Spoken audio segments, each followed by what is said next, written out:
श्री भगवान उवाच अशोच्यानन्वशोचत्वं प्रज्ञादांश्च भाष्ये गतासु नानुशोचन्ति पंडिताः 11। श्री भगवान उवाच परम प्रभु ने कहा, अशोच्यान जो शोक के पात्र नहीं है, अनवशोच शोक करते हो, तुम प्रज्ञादान बुद्धिमता के वचन च भी भाष्य से कहते हो, गतासु मरे हुए, अगता असुन जीवित च भी न कभी नहीं, अनुशोचन्ति शोक करते हैं पंडिता बुद्धिमान लोग।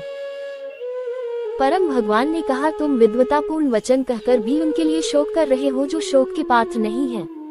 बुद्धिमान पुरुष न तो जीवित प्राणी के लिए शोक करते हैं और न ही मृत के लिए। इस श्लोक के साथ श्री कृष्ण अपने दिव्य उपदेश का उत्साहवर्धक प्रकटीकरण करते हैं। शोक में डूबे अर्जुन को प्रतीत होता है कि उसके शोक के कारण अत्यंत ठोस है, किंतु उससे सहानुभूति रखने की अपेक्षा श्री कृष्ण उसके तर्क का खंडन करते हैं। वे कहते हैं कि अर्जुन, यद्यपि तुम यह अनुभव करते हो कि तुम पांडित्यपूर्ण बातें कर रहे हो, किंतु वास्तव में तुम अज्ञानता के कारण इस प्रकार की अनुचित वार्ता और व्यवहार कर रहे हो। इस शोक को तर्कसंगत ठहराने का कोई उचित कारण नहीं हो सकता। पंडित अर्थात जो बुद्धिमान है, वे न तो कभी किसी जीवित प्राणी के लिए और न ही मृत के लिए शोक करते हैं। इसलिए अपने संबंधियों को मारने में तुम्हें जो शोक प्रतीत हो रहा है वह भ्रामक है और यह सिद्ध करता है कि तुम पंडित अर्थात विद्वान नहीं हो।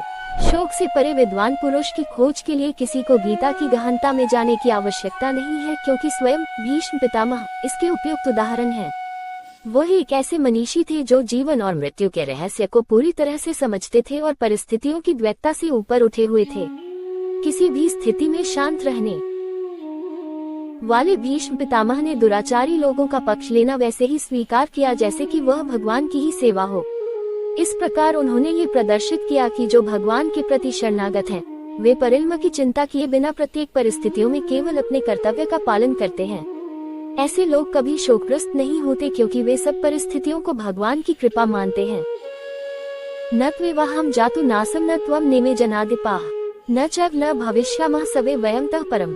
12 न नहीं तो लेकिन एव निश्चय ही अहम में, जातु किसी समय में, न नहीं आसम था, न नहीं त्वम तुम, न नहीं इन्हें ये सब, जनादिपा राजागण न कभी नहीं, च भी एव वास्तव में, न नहीं भविष्यामः रहेंगे, सवे वयम हम सब, अतः इसके परम आगे।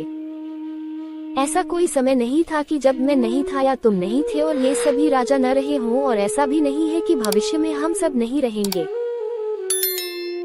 डेल्फी स्थित अपोलो मंदिर के द्वार पर गणथी सीटन या स्वयं को जानो शब्द उत्कीर्ण है।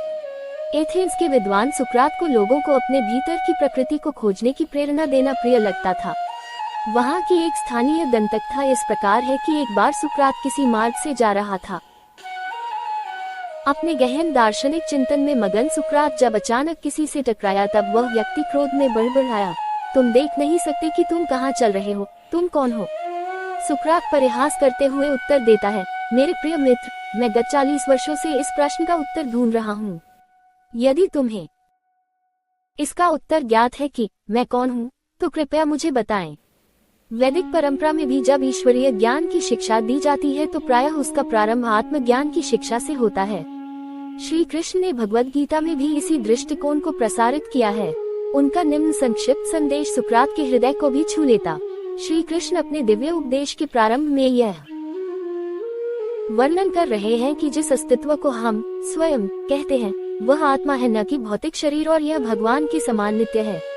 श्वेताश्वत्रोपनिषद में वर्णन मिलता है, ज्ञाज्ञोद्वावजावि शनिशावजा हे का भोक्तृ भोग्यार्थयुक्ता अनंतश्चात्मा विश्वरूप ह्यकर्ता त्रयम् यदा विन्ते ब्रह्मेतत्। श्वेताश्वत्रोपनिषद -1.9। उपर्युक्त श्लोक में यह वर्णन किया गया है कि सृष्टि की रचना 3 तत्वों के मिश्रण से हुई है, परमात्मा, आत्मा और माया। ये सभी तीनों तत्व नित्य हैं। अगर हम विश्वास करते हैं कि आत्मा अमर है, तब यह मानना तर्कसंगत होगा कि भौतिक शरीर की मृत्यु के पश्चात